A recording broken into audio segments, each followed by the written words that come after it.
Hello students, कैसे हैं आप सब। आई होप आप सब अच्छे होंगे और अपनी प्रिपरेशन में लगे होंगे। देखिए, आज हम लोग को जो पढ़ना है टॉपिक वो है इलेक्ट्रोमैग्नेटिक वेव्स। और हम लोग जानते हैं इलेक्ट्रोमैग्नेटिक वेव्स क्या होता है, कुछ कुछ जानते हैं, ठीक है, नाम सुना है, भले ही बहुत ज्यादा नहीं जानते, बट ये जानते होंगे कि कुछ होता है। क्लियर। तो आपने सबसे पहले इसका कब नाम सुना होगा, जब हम लोग इलेक्ट्रिक फील्ड और मैग्नेटिक फील्ड की बात कर रहे थे, तब उस पर ये जिक्र आया था कि जो इलेक्ट्रोमैग्नेटिक वेव्स होती हैं ऐसी वेव्स होती हैं जो इन्हीं इलेक्ट्रिक और मैग्नेटिक फील्ड के कॉम्बिनेशन से बनी होती हैं। क्लियर। देखिए, अगर कोई एक चार्ज रखा हुआ है तो उससे जनरेट होती हैं इलेक्ट्रिक फील्ड। क्या जनरेट होती हैं? Electric field. क्लियर। और अगर वो चार्ज क्या कर रहा है, मूव कर रहा है विद कांस्टेंट वेलोसिटी, तो उस पर जनरेट होती हैं चारों तरफ उसके मैग्नेटिक फील्ड, जो कि हम लोग पढ़ चुके हैं।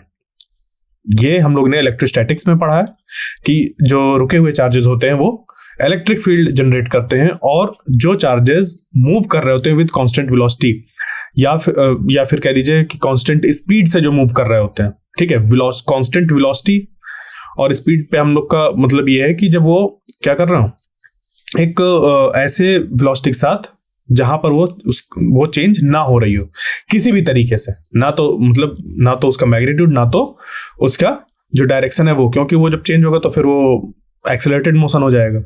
तो एक्सेलरेटेड चार्जेस नहीं होना चाहिए। उस कंडीशन में अगर वो चार्ज मूव कर रहा है तो वो प्रोड्यूस करता है मैग्नेटिक फील्ड। क्लियर। तो दूसरा क्या आ गया, जैसे कि करंट, एक हम लोग का स्टेडी स्टेट में करंट हो, यानी कि अपनी वैल्यू को रीच कर चुका है, जैसे 5 एम्पियर का करंट फ्लो हो रहा है या 3 एम्पियर का करंट फ्लो हो रहा है, तो ये जो करंट आई होगा वो अपने चारों तरफ एक प्रोड्यूस करेगा मैग्नेटिक फील्ड को। ठीक है, तो ये जान गए। अब बात आती है कि इलेक्ट्रोमैग्नेटिक वेव्स क्या होती हैं। तो जब कोई चार्ज मान लीजिए कि एक्सेलरेटेड मोशन में हो, ये तो था रुका हुआ, ये था moving but with constant velocity, और ये जो होगा तीसरा, जब चार्ज कैसा हो, एक्सेलरेटेड मोशन में हो, ठीक है, उस पे क्या हो, एक्सेलरेशन हो, तो ये प्रोड्यूस करता है इलेक्ट्रोमैग्नेटिक वेव्स, यानी कि इलेक्ट्रिक फील्ड और मैग्नेटिक फील्ड प्रोड्यूस होती हैं। अब ये कैसे होती हैं उसको हम लोग आगे जो होगा उस पे समझेंगे। क्लियर। खास बात और एक, लाइट भी क्या है, एक इलेक्ट्रोमैग्नेटिक वेव है। तो चीजें जो समझनी है हमें उसी को ध्यान में रखते हुए समझनी है लाइट को, और उसी के कंपैरिजन करते हुए जो चीजें हैं वो सब हम लोग पढ़ेंगे। क्लियर। तो देखिए, इस पे बेसिकली हम लोग को पढ़ना क्या क्या है, इस पे जेईई मेन के सिलेबस के अकॉर्डिंग क्या क्या है हम लोग के पास, इलेक्ट्रोमैग्नेटिक वेव और उसके कैरेक्टरिस्टिक्स वगैरह ये जाननी है। फिर ये जानना है transverse nature of electromagnetic wave, कि ट्रांसवर्स जो वेव्स होती हैं वो कैसी होती हैं, उनका क्या नेचर है। फिर जाकर हम लोग को पढ़ना है इलेक्ट्रोमैग्नेटिक स्पेक्ट्रम, और उसके बाद application of electromagnetic waves. Clear. ये सारी चीजें हैं जो कि हम लोग को हम लोग से पूछी जाती हैं जेईई मेन के एग्जाम में। क्लियर। तो देखिए, इलेक्ट्रोमैग्नेटिक वेव्स, अगर मैं पूरा एक सारांश बताऊं इस पिक्चर से तो उसको समझना, थोड़ा विजुलाइज करना आपके लिए आसान हो जाएगा। जैसे कि अगर हम लोग लाइट की बात करें, विजिबल लाइट, जिसकी वजह से हम लोग जो भी हम लोग के चारों तरफ चीजें मौजूद हैं उसको देख पाते हैं, यानी कि हमारी आंखें जो एक इलेक्ट्रोमैग्नेटिक वेव्स, कुछ खास तरीके की इलेक्ट्रोमैग्नेटिक वेव्स को सेंस करने की काबिल है, जिसको कि हम लोग क्या कहते हैं, विजिबल लाइट कहते हैं। जिसमें कि हम लोग ने इस तरीके से विबग्योर बना रखा है नाम, कि VIBGYOR, ठीक है, विबग्योर, इस तरीके से ये ऐसे बना हुआ है अभी। ठीक है।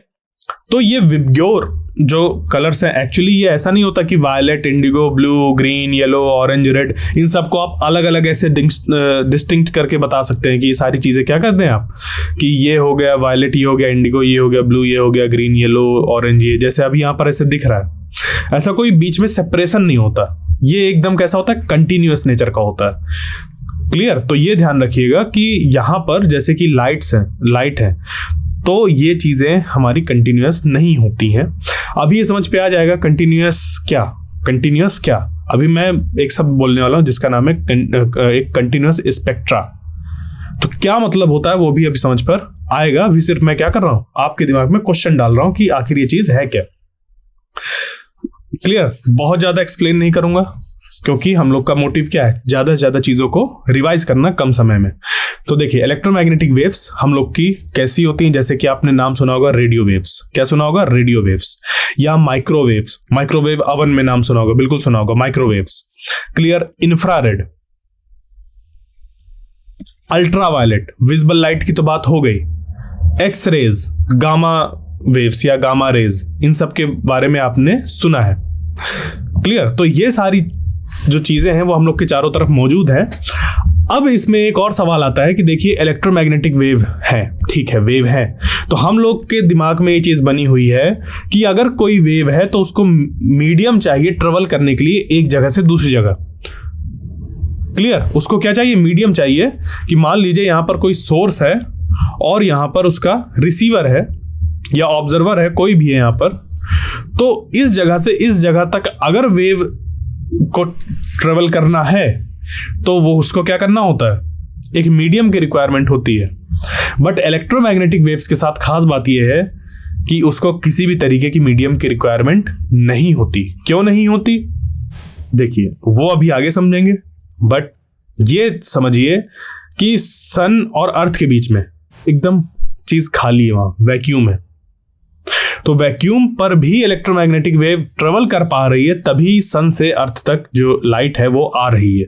यानी कि आपको ये ध्यान रखना है इस पूरे जो भी मैंने चीज बताई उस पे, कि जो इलेक्ट्रोमैग्नेटिक वेव्स होती हैं उनको किसी भी तरीके की मटेरियल मीडियम की रिक्वायरमेंट नहीं होती है एक जगह से दूसरी जगह ट्रेवल करने के लिए। जैसे कि हम लोग की बाकी वेव्स होती है, मैकेनिकल वेव्स, जिनको की रिक्वायर्ड होती है एक मटेरियल मीडियम ट्रेवल करने के लिए। क्लियर?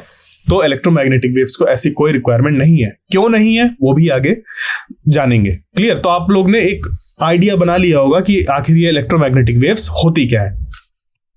क्लियर? तो देखिए इलेक्ट्रोमैग्नेटिक वेव्स की अगर हम लोग बात करें प्रॉपर डिफिनेशन, तो इलेक्ट्रोमैग्नेटिक वेव्स जो होती हैं वो दो चीज से मिलकर बनी होती हैं, एक तो इलेक्ट्रिक फील्ड और दूसरी मैग्नेटिक फील्ड। और ऐसी वैसी इलेक्ट्रिक फील्ड और मैग्नेटिक फील्ड नहीं, ऑसिलेटिंग। कैसी होती है इलेक्ट्रिक और मैग्नेटिक फील्ड? ऑसिलेटिंग नेचर की। क्लियर? अभी हम लोग ने ऑसिलेशंस पढ़े थे, ठीक है, अपने पिछले उस पे हम लोग ऑसिलेशंस ही पढ़ रहे थे। यानी कि किसी पॉइंट के अबाउट किसी ऑब्जेक्ट का ऐसे टू एंड फ्रो जो मोशन होता है वो ऑसिलेशंस कहलाता है। तो यहां पर जो इलेक्ट्रिक और मैग्नेटिक फील्ड होती है ये भी बहुत गजब का काम करती है, कि जैसे कि मान लीजिए कि ये इलेक्ट्रिक फील्ड यहां पर दिख रही है, तो ये एक इलेक्ट्रिक फील्ड का वेक्टर है, तो ये इस पॉइंट पर घटता बढ़ता रहता है इस तरीके से। ठीक है? अगर ये मान लीजिए क्या है, यहां पर ये x है और ये y है, ठीक है, तो इलेक्ट्रिक फील्ड जो है वो है y एक्सिस पे, y एक्सिस के अलोंग। तो यहां पर इस तरीके से हर एक पॉइंट पर ऐसे इलेक्ट्रिक फील्ड क्या हो रही है? ऑसिलेट कर रही है। क्लियर? इस तरीके से इस एक्सिस पे ऑसिलेट कर रही है। बात समझ पे आई? अभी इसी के साथ साथ जो मैग्नेटिक फील्ड है वो एक्स एक्सिस के अबाउट ऐसे ऑसिलेट कर रही है, और इसी वजह से जो इलेक्ट्रोमैग्नेटिक वेव होती है वो आगे ट्रेवल करती है। कैसे करती है? फिर वही बात कि कैसे करती है, इलेक्ट्रिक फील्ड कैसे प्रोड्यूस होती रहती है, मैग्नेटिक फील्ड कैसे प्रोड्यूस होती रहती है, और ये आगे कैसे प्रोपोगेट करती हैं, इसको अभी जानेंगे। किसको जानने के बाद? मैक्सवेल्स इक्वेशंस को जानने के बाद। क्लियर? तो अभी मैक्सवेल्स इक्वेशन भी आएंगे इस पे, डिस्प्लेसमेंट करंट, मैक्सवेल्स इक्वेशन, ये सब आता है हम लोग को, सिलेबस में है सारा। क्लियर? तो देखिए अभी क्या है, इतना जानना हमारे लिए काफी है कि जो इलेक्ट्रोमैग्नेटिक वेव्स होती हैं वो ऐसी वेव्स होती हैं जिनमें इलेक्ट्रिक एंड मैग्नेटिक फील्ड होती हैं साइनोसॉइडली स्पेस और टाइम पे वो वेरी करती हैं। ठीक है? उनमें एक साइनोसॉइडल जो होता है उस पर वेरिएशन होता है, जैसे मैंने बताया ना, ऐसी वैसी नहीं इलेक्ट्रिक और मैग्नेटिक फील्ड ऑसिलेटिंग। पहले जो हम लोग केस पढ़ रहे थे वहां पर मैग्नेटिक फील्ड और जो इलेक्ट्रिक फील्ड थी किसी भी पॉइंट पर फिक्स थी। ये एक्सप्रेशन निकल कर आता था, B is equal to mu naught upon 4 pi I DL, यहां पर साइन थीटा अगर लिखना है तो लिख दीजिए ऐसे, I DL sine theta by R square. किसी आई करंट और उस पर प्रेजेंट डीएल एलिमेंट की वजह से जो यहां पर किसी पॉइंट पी पर मान लीजिए मैग्नेटिक फील्ड है, वो इतनी है, वो कांस्टेंट ऐसे निकल कर आती है, ठीक है। यहाँ पर डीबी ऐसे लेंगे, इंटीग्रेट करके वो आ जाएगा, यहाँ पर इंटीग्रेशन लगाना होगा, क्लियर। तो मैं सिर्फ ये बताना चाह रहा हूँ कि ये चीज होता है, बायट-सवार्त लॉ से निकल कर आता है कि यहाँ पर जो हम लोग की मैग्नेटिक फील्ड है वो कुछ कांस्टेंट निकल कर आएगी। वो किस पे डिपेंड करेगी? आई पर। तो आई अगर कैसा हो, हम लोग का चेंजिंग हो, यानी कि चार्जेस कैसे ऑसिलेटिंग हो, तो वो क्या करेंगे, यहां पर जो मैग्नेटिक फील्ड है उसकी वैल्यू को भी चेंज करता हुआ बनाएंगे। तो इससे आखिर होगा क्या? ठीक है, जो मैग्नेटिक फील्ड है वो चेंज हो रही है, तो आखिर होगा क्या? क्लियर। तो उससे खास बात यह होती है कि जो ऑसिलेटिंग इलेक्ट्रिक फील्ड होती हैं वो ऑसिलेटिंग मैग्नेटिक फील्ड को जन्म देती हैं, और जो ऑसिलेटिंग मैग्नेटिक फील्ड होती हैं वो ऑसिलेटिंग इलेक्ट्रिक फील्ड को जन्म देती हैं। और ये जो दोनों होती हैं, यानी कि इलेक्ट्रिक फील्ड, जो ऑसिलेटिंग इलेक्ट्रिक फील्ड ऐसे ऐसे है, वो इस डायरेक्शन में ऑसिलेटिंग मैग्नेटिक फील्ड जनरेट करेगा, और ये एक दूसरे कैसी होती हैं? परपेंडिकुलर्स होती हैं, ठीक है। तो यही चीज है कि electric and magnetic fields are mutually perpendicular to each other, और जिस डायरेक्शन में ये प्रोपोगेट होती हैं उस डायरेक्शन के भी परपेंडिकुलर ये चीजें होती हैं, क्लियर। तो अगर मैं ये ग्रीन कलर से डायरेक्शन ऑफ प्रोपोगेशन बनाऊं, तो अगर जो मैग्नेटिक फील्ड है वो इस डायरेक्शन पे ऐसे ऐसे ऑसिलेट कर रही है, और जो इलेक्ट्रिक फील्ड है वो इस डायरेक्शन में ऑसिलेट कर रही है, तो इससे जो होगा हम लोग का पूरा एक इलेक्ट्रोमैग्नेटिक वेव जनरेट होता है। तो यहाँ पर जो हम लोग को ध्यान देने वाली बात है वो ये है कि वेरिंग इलेक्ट्रिक और मैग्नेटिक फील्ड जो होती हैं वो इलेक्ट्रोमैग्नेटिक वेव्स को जन्म देती हैं, और वही एक दूसरे उसी की हेल्प से वो चीजें आगे प्रोपोगेट होती हैं, क्लियर। आप ये सारी चीजें पढ़कर आए हैं कि varying electric field magnetic field को जन्म देती है, और जो हम लोग की वेरिंग मैग्नेटिक फील्ड है वो इलेक्ट्रिक फील्ड को जन्म देती है, ठीक है। बट इसको थोड़ा सा रिकॉल करना है, चीजें सिस्टमैटिक वे में जानना है कैसे क्या है, क्लियर। तो ये चीजें अभी यहां पर ध्यान देनी है। आप चलते हैं आगे। तो देखिए, speed of light and EM waves. तो स्पीड ऑफ लाइट जो होता है वैक्यूम पे वो होती है इतनी, और ये जो निकल कर आती है वो कैसे निकल कर आती है, इसका एक्सप्रेशन होता है C=1/√μ0 एप्सिलॉन नॉट, जहां पर जो म्यू नॉट है उसकी वैल्यू ये होती है, जिसको कि हम लोग क्या कहते हैं, म्यू नॉट को, ये होती है magnetic permeability of free space, और जो एप्सिलॉन नॉट है वो क्या है, ये है electrical permittivity of free space, clear. तो अगर वैक्यूम की बात है तो यहां पर जो स्पीड ऑफ लाइट होगी वो इतनी होगी, या फिर कह लीजिए इलेक्ट्रोमैग्नेटिक वेव्स की जो स्पीड है किस पे, वैक्यूम पे, वो कितनी है, इतनी ही है, स्पीड ऑफ लाइट के बराबर, क्लियर। यानी 3 × 10⁸ मीटर पर सेकेंड, ये होती है 2.98 ऐसे करके, बट हम लोग जो मानते हैं अप्रोक्सीमेटली लगा ना, ये अप्रोक्सीमेटली वो कितना होता है 3 × 10⁸ मीटर पर सेकेंड। अब देखिए, इसी वजह से, क्योंकि जो इलेक्ट्रोमैग्नेटिक वेव्स है या लाइट जो है वो वैक्यूम में ट्रेवल कर सकती है, इसी वजह से सन से अर्थ तक आने में इनके बीच की जो डिस्टेंस होती है वो लगभग इतनी होती है, क्लियर। तो इतनी डिस्टेंस को ट्रेवल करने में लाइट को कुछ 8 मिनट 20 सेकंड लग जाते हैं, क्लियर। 8 मिनट 20 सेकंड्स में लाइट सन से अर्थ तक आ पाती है। बात समझ पे आ रही है? तो इसका मतलब क्या हुआ कि इतनी ज्यादा डिस्टेंस को लाइट ने बहुत कम समय में ट्रेवल किया, यानी कि जो लाइट की स्पीड होती है बहुत ज्यादा होती है। एक खास बात और है कि जो लाइट की स्पीड है वैक्यूम पे हम लोग की कैसी होती है, कांस्टेंट होती है। अब ये लाइट और इलेक्ट्रोमैग्नेटिक वेव ये सब एक ही चीज की बात हो रही है, क्योंकि लाइट जो है वो एक स्पेशल टाइप का इलेक्ट्रोमैग्नेटिक वेव है, एक पर्टिकुलर फ्रीक्वेंसीज की जो इलेक्ट्रोमैग्नेटिक वेव्स होते हैं जिनको कि हमारी जो आई है वो डिटेक्ट कर लेती है। ऐसे इलेक्ट्रोमैग्नेटिक वेव्स जिनको कि हमारी आंख डिटेक्ट कर लेती है और उसके रिस्पॉन्स पे हमारे ब्रेन में एक ऐसा कलर सा बनाती है, उसको क्या कहते हैं हम लोग, लाइट कहते हैं। ऐसी इलेक्ट्रोमैग्नेटिक वेव्स को हम लोग लाइट कहते हैं। तो वैक्यूम में उसकी स्पीड होती है ये। तो बात आती है कि अगर जो लाइट है वो किसी मीडियम पर जाए तो फिर किस तरीके से जो स्पीड ऑफ लाइट होगी वो चेंज होगी। तो उसका फॉर्मूला होता है ये कि किसी मीडियम पर, क्योंकि देखो मीडियम का एक होता है एप्सिलॉन आर और म्यू आर, किसी भी मीडियम का एप्सिलॉन आर और म्यू आर प्रेजेंट होता है, ठीक है। अगर मीडियम कैसा भी हो तो ये जो एप्सिलॉन आर होता है, यानी कि जिसको कि हम लोग डाई इलेक्ट्रिक कांस्टेंट भी कहते हैं, ये यहाँ पर एप्सिलॉन नॉट नहीं होगा, ये एप्सिलॉन आर होगा। क्लियर, ये यहाँ पर एप्सिलॉन नॉट नहीं है, एप्सिलॉन आर है। ध्यान दीजिएगा, ये एप्सिलॉन आर है, एप्सिलॉन नॉट नहीं है। तो ये होता है dielectric constant, typing mistake हो गई, कोई बात नहीं। तो यहाँ पर ये एप्सिलॉन आर है क्या, डाई इलेक्ट्रिक कांस्टेंट।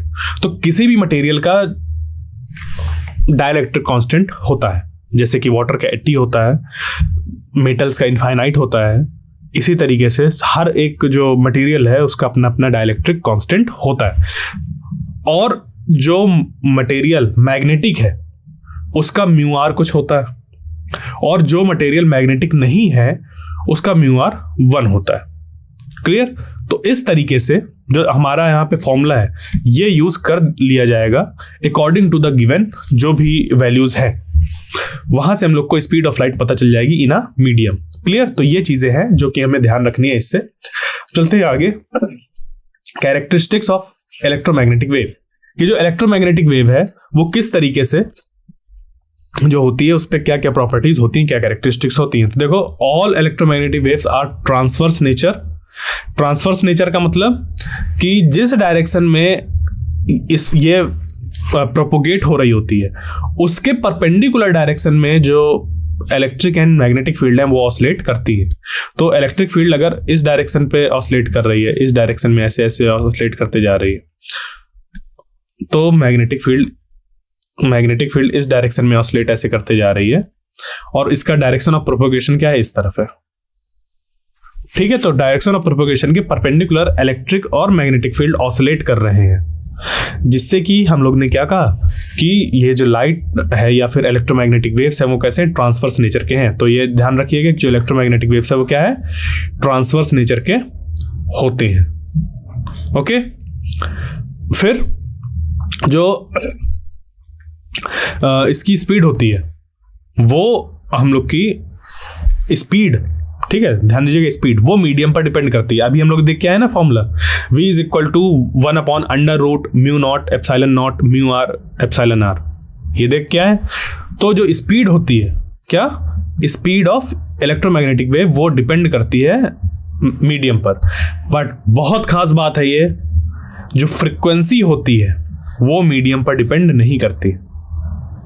यानी कि अगर येलो लाइट किसी मीडियम पर आ रही है तो वो ऐसा नहीं होगा कि येलो आ रही है और वो फिर कुछ चेंज हो जाए, वो येलो ही होगी। मतलब जो फ्रीक्वेंसी है उसकी उतनी ही फ्रीक्वेंसी रहेगी। तो फ्रीक्वेंसी जो होती है मीडियम चेंज होने पर कभी भी चेंज नहीं होती।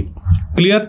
Transverse wave can be polarised. अब क्योंकि ये चीज़ें जो हैं वो कैसी हैं, ट्रांसवर्स नेचर की हैं, इस वजह से इनको पोलराइज किया जा सकता है। अब पोलराइजेशन क्या होता है मैं अभी नहीं बताऊंगा, ये बताऊंगा जब हम लोग की वेव ऑप्टिक्स आएगी, उस पर पोलराइजेशन शायद हम लोग का हट भी गया सिलेबस से। क्लियर, आई थिंक हट गया है सिलेबस से। ओके, तो हमें तो फिर पढ़ना भी नहीं है इसको, तो अभी मैं इसको बता भी नहीं रहा क्योंकि मोटिव है हमारा क्रैश कोर्स। अब देखते हैं आगे कि जो एनर्जी होती है वो इन इलेक्ट्रोमैग्नेटिक वेव से ट्रांसमिट होती है।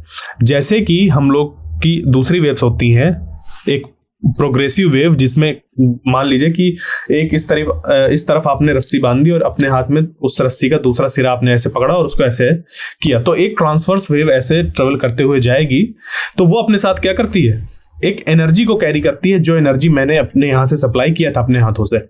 इसी तरीके से जो इलेक्ट्रोमैग्नेटिक वेव्स होती हैं वो भी अपने साथ एनर्जी को कैरी करते हुए चलती हैं आगे, और आगे जो भी एनर्जी होती है उसको ट्रांसमिट करती हैं। क्लियर।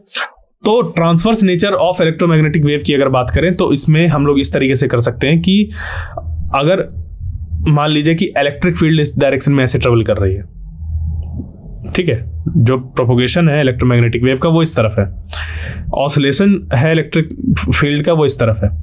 क्लियर। तो उसका जो एम्पलीट्यूड होता है ये वाला हिस्सा, ये एम्पलीट्यूड कहलाता है, मैक्सिमम डिस्प्लेसमेंट। यहां से यहां तक ये हो गया वेवलेंथ। ये वाला जो पोर्शन होता है, ये जैसे ये उठा हुआ है, ये तो ये वाला जो पोर्शन है और ये जो उठा हुआ है ऐसे, इसको कहते हैं क्रस्ट। क्या कहते हैं, क्रस्ट कहते हैं। और यहां से लेके यहां तक की जो डिस्टेंस होती है, यानी कि ऊपर यहां से ऐसे बनाए अगर हम लोग, तो यहां से लेके यहां तक, इसको हम लोग कहते हैं वेवलेंथ। वेवलेंथ हम लोग यहां से यहां तक भी देख सकते हैं, यहां से यहां तक भी देख सकते हैं। क्लियर? तो वेवलेंथ देखने का हम लोग का क्या होना चाहिए कि जिस भी फेज पर ये था ऑसिलेशन, वही फेज जब रिपीट होने लगता है तो हम लोग कहते हैं कि एक वेवलेंथ हो गई, मतलब यहां से यहां तक इसकी एक वेवलेंथ है। देखिए अभी इसमें क्या हो रहा है, जो अगर माना जाए कि पार्टिकल्स नीचे तरफ जा रहे हैं तो यहां पर आगे चलते रहिए चलते रहिए चलते रहिए। ऐसा कौन सा पोजीशन है जहां पर पार्टिकल्स आपको लगेंगे? पार्टिकल्स ऐसे होते नहीं, इलेक्ट्रिक फील्ड है, तो कहां पर आपको ऐसा लगेगा कि इलेक्ट्रिक फील्ड नीचे तरफ जा रही है? इस पॉइंट पर। तो यहां से यहां तक क्या हो गया, ये एक वेवलेंथ हो गई। इसी तरीके से आप किसी भी पॉइंट को चूज करिए, जैसे कि इस पॉइंट को चूज कर लिए, यहां से आगे बढ़िए, तो यहां पर अगर एक ऐसे डायरेक्शन बना दे तो ऐसी डायरेक्शन जब आपको दोबारा मिलेगी किसी पॉइंट पर, उन्हीं दो पॉइंट के बीच की हम लोग की वेवलेंथ निकल कर आ जाएगी, मतलब वही वेवलेंथ होगी इस पूरी वेव की। ओके, तो ये चीजें आपको ध्यान रखनी है। आगे चलते हैं। ये ट्रफ होता है, ये वाला रीजन, ये जो ऐसे होता है ना नीचे ऐसे, तो ये वाला ट्रफ कहलाता है। ये वाला नीचे वाला रीजन, और ये जो ऐसा होता है ये वाला ऊपर वाला, ये क्रस्ट कहलाता है। क्लियर? तो इस तरीके से चीजें ध्यान रखनी है। आगे चलते हैं, अब बात करते हैं डिस्प्लेसमेंट करंट की। क्लियर? तो यहां पर छोटा सा एक क्वेश्चन था जिसकी वजह से डिस्प्लेसमेंट करंट की जो उत्पत्ति हुई है वो एक छोटे से क्वेश्चन से हुई कि देखिए अभी ये जो आपको प्लेट दिख रही है रेड कलर की और ब्लू कलर की, ये एक्चुअली क्या है? ये एक कैपेसिटर की प्लेट्स है। क्लियर?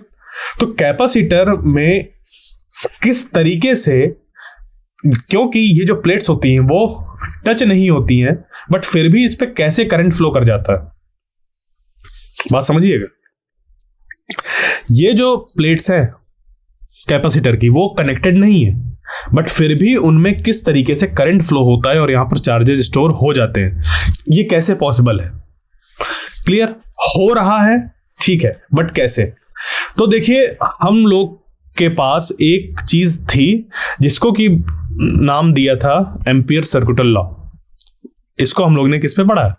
ये जब मैग्नेटिक फील्ड के मैग्नेटिज्म के बारे में पढ़ रहे थे तब ये एम्पियर सर्कुटल लॉ पढ़ा, जहां पर ये था mu not I, V dot DL is equal to mu not I. मतलब मान लो कि कोई एक करंट ऐसे फ्लो हो रहा है तो इस करंट के चारों तरफ एक मैग्नेटिक फील्ड होगी, और अगर हम लोग क्या करें, यहां पर एक एलिमेंट DL कंसीडर करके इसको ऐसे इंटीग्रेट कर देते हैं इस मैग्नेटिक फील्ड को इस करंट I के अबाउट, तो ये DL DL DL DL इसके छोटे छोटे कंपोनेंट वो होंगे, इस पाथ के कंपोनेंट होंगे या एलिमेंट कह लीजिए। तो मैग्नेटिक फील्ड का हम लोग यहाँ पर जब इंटीग्रेशन करते हैं DL के साथ, ठीक है, B डॉट DL मतलब ऐसे जब निकालते हैं तो वो बराबर निकल कर आता है म्यू नॉट आई, मतलब कि जितना करंट यहां पर फ्लो हो रहा होगा वो उसके म्यू नॉट आई के बराबर होगा।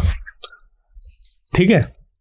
तो इसी चीज को अगर मैं यहां पर अप्लाई करना चाहूं इस कैपेसिटर पे जिसपे कि करंट इस तरीके से फ्लो होता है, तो देखिए यहां पर अभी मैं अगर लगाऊं कि ये ऐसे करंट फ्लो हो रहा है और यहां पर मैंने लगाया इस एम्पियर सर्कुटल लॉ को, तो यहां पर क्या हुआ, इस जगह पर हम लोग को पता चल गया कि यहां पर मैग्नेटिक फील्ड है। बहुत बढ़िया, मैग्नेटिक फील्ड निकल कर आ गई इस एक्सप्रेशन से। क्यों? क्योंकि यहां पर जो भी हम लोग ने ऐसा लूप कंसीडर किया उसके सेंटर से यहां पर, या सेंटर से कह लीजिए, इसके अंदर से एक करंट पास हो रहा है। तो ये वाली जो इक्वेशन है वो हमने अप्लाई कर दी, B dot DL is equal to mu not I लगा दिया। क्यों? क्योंकि इसके अंदर एक जो करंट है वो पास हो रहा है। बट एक चीज ऑब्जर्व करी गई कि ये जो यहां पर प्लेट्स होती हैं इसके यहां पर भी मैग्नेटिक फील्ड एग्जिस्ट करती है, बट यहां पर तो कोई ऐसा इस तरीके का कोई मेटल नहीं है जिसपे कि क्या हो रहा हो, करंट फ्लो हो रहा हो। फिर कौन प्रोड्यूस कर रहा है यहां पर इस मैग्नेटिक फील्ड को? बात समझ पे आई? यानी कि इस जगह पर यहां पर अगर हम लोग बात करें तो I है, उस I की वजह से यहां पर मैग्नेटिक फील्ड जनरेट हो रही है, ये एम्पियर सर्कुटल लॉ से पता चल गया। बट यहां पर भी मैग्नेटिक फील्ड प्रोड्यूस हो रही थी और यहां पर कोई करंट मौजूद नहीं है, तो इसको हम लोग कैसे लगाएंगे? तो इसके लिए क्या किया गया, माना गया कि एक यहां पर करंट है ID। क्या है? ID करंट है। तो जब ये करंट यहां पर हम लोग होता है तो ये होता है IC। ठीक है? एक करंट को कहते हैं हम लोग कंडक्शन करंट। आईसी जो है वो क्या है हम लोग का कंडक्शन करंट, यानी कि जैसे कि हम लोग ने वायर्स के थ्रू जब करंट फ्लो हो रहा है उसको क्या नाम दिया, कंडक्शन करंट। तो ये हो गया B dot DL is equal to mu naught IC। But बात यहीं पर खत्म नहीं हुई, ये तो सिर्फ था एम्पियर सर्कुटल लॉ। मैक्सवेल ने अपनी थ्योरी में ये दिया कि यहां पर क्योंकि इलेक्ट्रिक फील्ड मौजूद होती है और यहां से यहां इलेक्ट्रिक फ्लक्स पास होता है, तो वो जो फ्लक्स है चेंजिंग इलेक्ट्रिक फ्लक्स वो जन्म देता है यहां से बहने वाले करंट को, जिसको कि नाम दिया गया ID। यानी कि इस जगह पर भी एक करंट है और एक खास तरीके का करंट है जिसको कि नाम दिया गया ID, यानी कि डिस्प्लेसमेंट करंट नाम दिया गया। और ये डिस्प्लेसमेंट करंट को अगर यहां पर पुट कर दिया जाए, यानी कि अगर उसके लिए एक्सप्रेशन लिखें तो B dot DL is equal to mu naught ID, ये एप्लीकेबल हो जाएगी इक्वेशन इसके अंदर। ये वाली इक्वेशन है इसके यहां बाहर पर। तो अगर इसको मैं एक साथ लिखना चाहूं इस दोनों इक्वेशन को, तो ये एक साथ करके लिख सकता हूं कि ये इक्वेशन बनकर आ गई कि इस पूरे सर्किट पर कहीं पर भी हम लोग करंट को देखें। अब वो करंट हम लोग को दो तरीके का मिल सकता है, जहां पर वायर्स हैं तो मिलेगा कंडक्शन करंट और ये वाला टर्म होगा जीरो। ये टर्म क्या होगा, जीरो होगा, ठीक है, ये मिलेगा और ये टर्म होगा ID जीरो होगा। क्लियर, ये हो जाएगा जीरो, तो ये वाली एक्सप्रेशन मिल जाएगी। और जैसे ही यहां पर हम लोग आएंगे इस जगह पर जहां पर क्या हो रहा है, इलेक्ट्रिक फील्ड चेंज हो रही है, उस चेंजिंग इलेक्ट्रिक फील्ड की वजह से जनरेट हो रहा है एक ID करंट, तो वहां पर क्योंकि कोई कंडक्शन करंट नहीं है तो ये हो जाएगा जीरो, ये हो जाएगा जीरो और यहां पर हो जाएगा कितना, ID निकल कर आ जाएगा। ठीक है, तो यहां पर हम लोग को ये वाली इक्वेशन मिल जाएगी। बात समझ पे आई? इस तरीके से जो एक मिस्ट्री थी कि किस वजह से यहां पर ये मैग्नेटिक फील्ड आ रही है और यहां से यहां कैसे करंट कंडक्ट हो रहा है, तो वो होता है कैसे, एक डिस्प्लेसमेंट करंट की वजह से, जो कि होता है हमारा epsilon not d phi by dt। अब देखिए ये कहीं आपको देखा हुआ नहीं लग रहा कुछ, ये ऐसा कुछ इस तरीके के expression d phi by dt, ऐसा कुछ याद आ रहा है, d phi by dt जहां पे यूज करते हो। EMF किसकी बात आती है, EMF की। और ये कौन सा एक्सप्रेशन होता है हम लोग का, Faraday's law of electromagnetic induction. ठीक है, Faraday's law of electromagnetic induction, जहां पर ये जो फाई होता है वो एक्चुअली फाई बी होता है। यानी कि इस जगह पर यहां पर हमें पता चला कि जो चेंजिंग मैग्नेटिक फ्लक्स है वो जनरेट करता है किसको जनरेट करता है, EMF को। और EMF क्या होता है हम लोग का, EMF है वही यानी कि वोल्टेज एक तरीके का। और हम लोग एक एक्सप्रेशन जानते हैं कि जो V होता है वो होता है minus I dot D R, E dot D R, sorry, V is equal to minus E dot D R. Clear, ये चीज ये लिखा हुआ है, E लिखा हुआ है, तो V is equal to minus E dot D R, यानी कि EMF की जगह पर अगर हम लोग इसको रख दें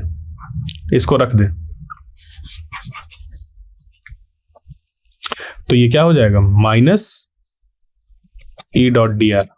देखिए ये एक्सप्रेशन कुछ ऐसी ही नहीं दिख रही जैसे कि ये वाली इक्वेशन दिख रही है एम्पियर सर्कुटल लॉ की। E dot D R is equal to minus d phi by dt, हाँ या ना।